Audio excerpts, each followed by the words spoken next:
올해 들어서 화장품 기업들을 보면 뭐 모든 기업들이 다 안 좋은 건 아니에요. 많은 분들이 LG 생활건강을 많이 들고 있어서 화장품 주식들이 많이 안 좋을 것이다라고 생각을 할 수 있는데 LG 생활건강이랑 아모레퍼시픽을 제외하면 다른 기업들 같은 경우는 좀 양호한 모습을 보이고 있습니다. 특히나 코스메카 코리아 같은 경우는 거의 한 150%대 정도 상승을 보이고 있고 CNC 인터내셔널 이런 기업들도 다 괜찮은 모습을 보이고 있어요. 보시면 중국 관련된 기업들은 전부 다 안 좋고 중소형 화장품 회사나 아니면 OEM이랑 ODM 사업을 하고 있는 화장품들은 좀 좋은 흐름을 보이고 있어요. 아, 진짜 같은 화장품 산업인데 이렇게 주가 차이가 많이 보이는 걸 보니까 가슴이 많이 아픕니다.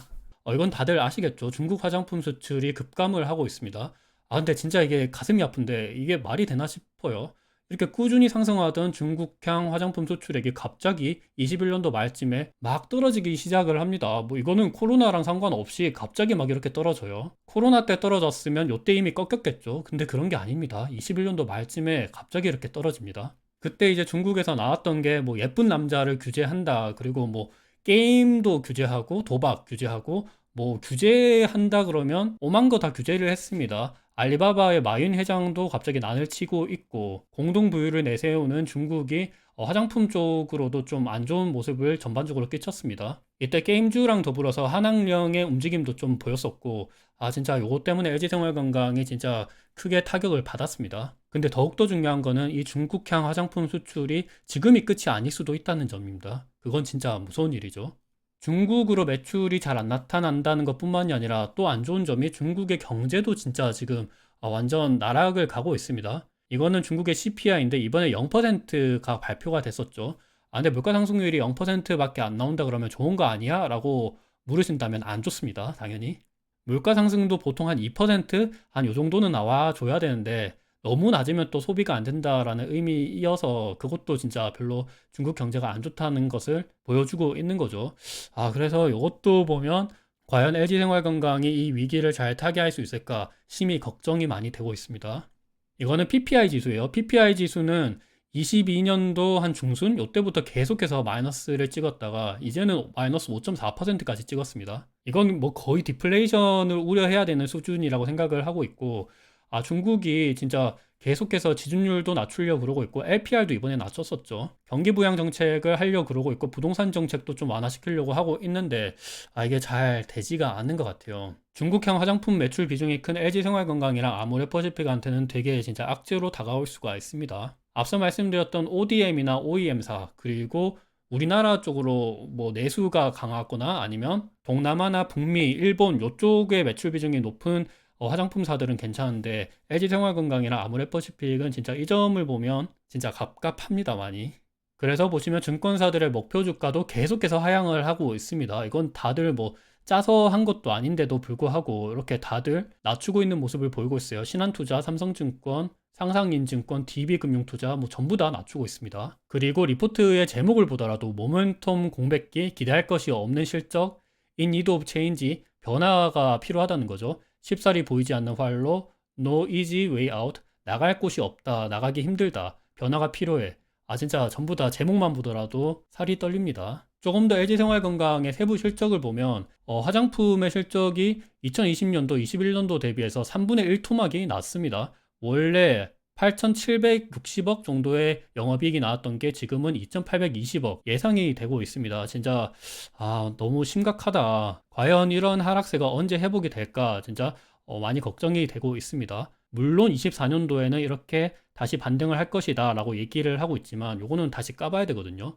증권사들은 보통 미래의 예측은 좀 긍정적으로 하는 편입니다. 아직까지 중국향 수출이 저점이 아닐 수도 있어요. 그 점은 조금 더 한번 유의해서 보셔야 될 것 같습니다. 또한 화장품 실적도 세부적으로 보면 면세 쪽이 많이 안 좋습니다. 21년도 면세 화장품 매출액이 1조 8천억이 찍혔는데 22년도에는 1조까지 떨어졌습니다. 그리고 올해는 8,550억까지 떨어질 것이라 보고 있고 24년도도 여기는 좀 다시 반등할 것이다 보고 있지만 요것도 봐야 돼요. 백화점이랑 방문 판매는 그래도 좀 괜찮은데 면세 최근 들어서 여행 수요가 많이 회복해서 LCC 업체 같은 경우는 2019년 대비 거의 다 완전 회복을 했는데 LG생활건강의 화장품 면세는 그렇게까지 회복을 못하고 있습니다.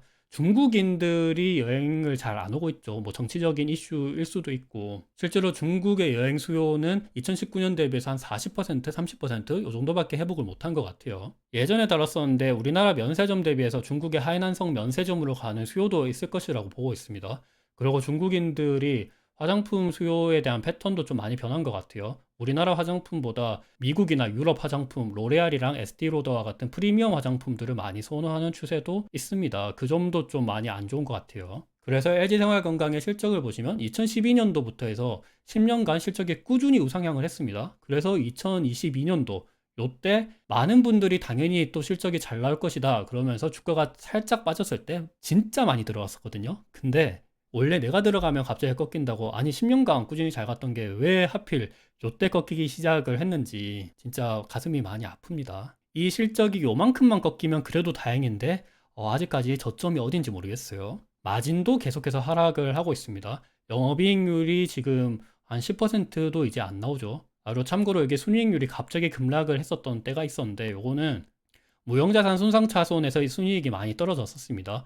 이거는 작년도 말 사업 보고서예요. 무형자산 손상차손에서 1,700억 정도의 손상차손이 발생을 했어요. 궁금하실 분들이 있을 수도 있어서 조금 더 세부적으로 보면 영업권 장부 금액에서 1,500억이 빠져나갔습니다. 기존의 영업권이 1조 정도의 장부 금액을 평가받았었는데 이제 1조 정도 주면 안 되겠다라고 본 거죠. 그래서 1,500억이 마이너스 돼서 지금은 9,500억으로 줄어들었습니다.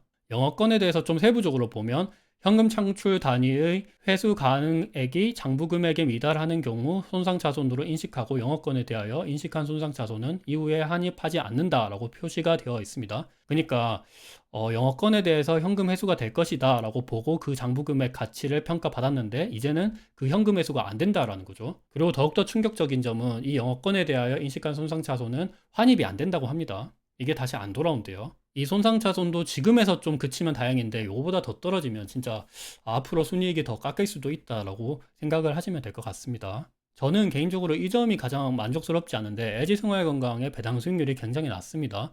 올해 기준으로 한 6,100원 정도 줄 것이라고 예상이 되고 있는데 배당률 기준으로는 한 1.5% 정도 되는 것 같아요. LG생활건강 우선주 기준으로는 3% 정도 나오니까 우선주는 괜찮은데 LG생활건강은 별로 좋지가 않습니다. 영업이익도 이렇게 꺾이고 있는 상태이고 아직 이 영업이익의 하락 추세가 완전히 마무리된 것도 아닌 상태에서 배당 수익률도 낮으면 굳이 투자할 필요가 없죠. 원래 중국이라는 성장 모멘텀이 존재했는데 이제는 성장 모멘텀이 완전히 사라졌고, 그러니까 상대적으로 글로벌 기업인 에스티로더랑 로레알, P&G 이런 기업들 대비해서는 확실히 투자 매력도가 많이 떨어져 있는 상태인 것 같습니다. ROE 기준으로도 보면 7.65%면 확실히 자기 자본을 좀 낮추거나 아니면 이익률을 높이거나 이런 방식이 필요할 것 같아요. 당좌 비율은 114%, 지금 쌓아놓은 돈은 굉장히 많습니다. 유보율도 6,300%면 도대체 돈을 쌓아놓고 어디다가 쓰는지 좀 주주환원 정책을 좀 늘릴 필요도 있어 보입니다.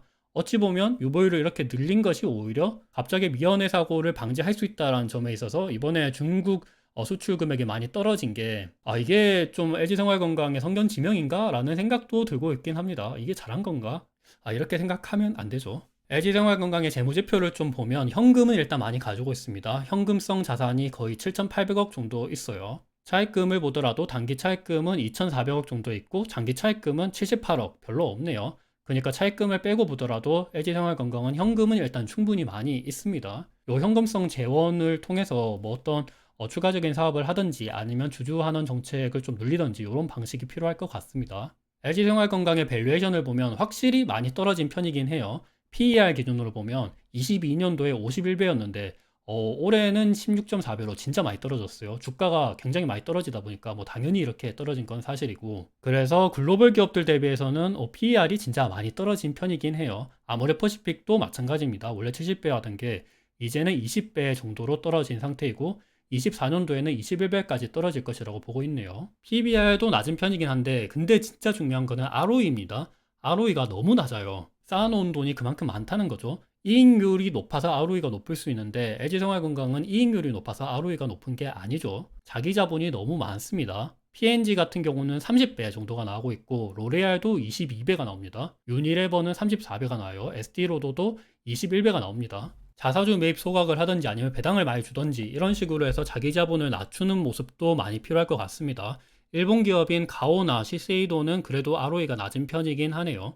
그래도 이 두 기업도 배당 수익률은 좀 높은 편이에요. 여튼 LG생활건강의 주가를 보시면 2003년도부터 해서 진짜 20년간 꾸준히 상승을 하던 게 어째 갑자기 이렇게 굉장히 많이 떨어졌어요. 75%까지 떨어졌는데 과연 이 하락 추세가 언제까지 이어질지 모르겠습니다. 이게 월봉 차트인데 급락이 아직까지 일어나고 있어요. 이게 진짜 제 개인적인 생각으로는 배당 수익률 관점에서 한 3%는 돼야 된다고 보거든요. 근데 LG생활건강 보통주 기준으로 1.5% 배당 수익률이니까 3%가 되려 그러면 20만 원까지 떨어져야 됩니다. 진짜 이렇게 되면 언제죠 도대체? 2009년도 글로벌 금융위기 막 끝난 다음 그때까지 주가가 떨어져야 될 수도 있을 것 같아요.